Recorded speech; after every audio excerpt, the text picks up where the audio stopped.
Alaq suresi. Alaq suresi Mekkeli inen sürelerden bolup, ol 19 ayetden ibaretdir.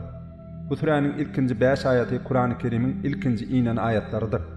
Sürenin adı hem ilkinci ayette ağdalayan ve gan natad manisindaki alaq sözünden alınanlar. Bu sürede Peygamberimiz Muhammed Aleyhisselam'a vahyinin gelip başlamağı, okumağın, yazmağın ve ilmin ehmiyeti barada aydilyar. Rahman ve Rahim olan Allah'ın adı bilen, ey Muhammed, yaradan Perverdigar'ın adı bilen oku. Ol insanı kan lartasından yarattı. Ey Muhammed, oku.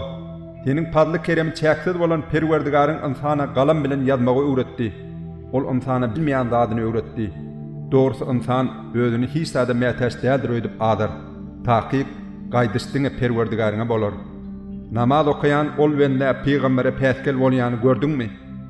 Aytani, ol Peygamber doğru yolda olsa, ya da takvalığı ündeyen olsa, şonuna da siz ona karşı çıkmakçı mı?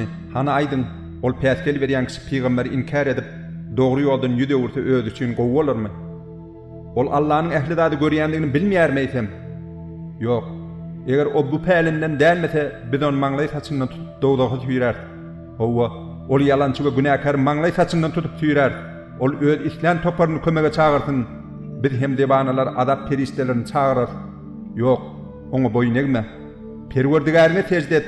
Hem de ona çin iman ve arasında kalpli tağat vadadar kal yakınlaş.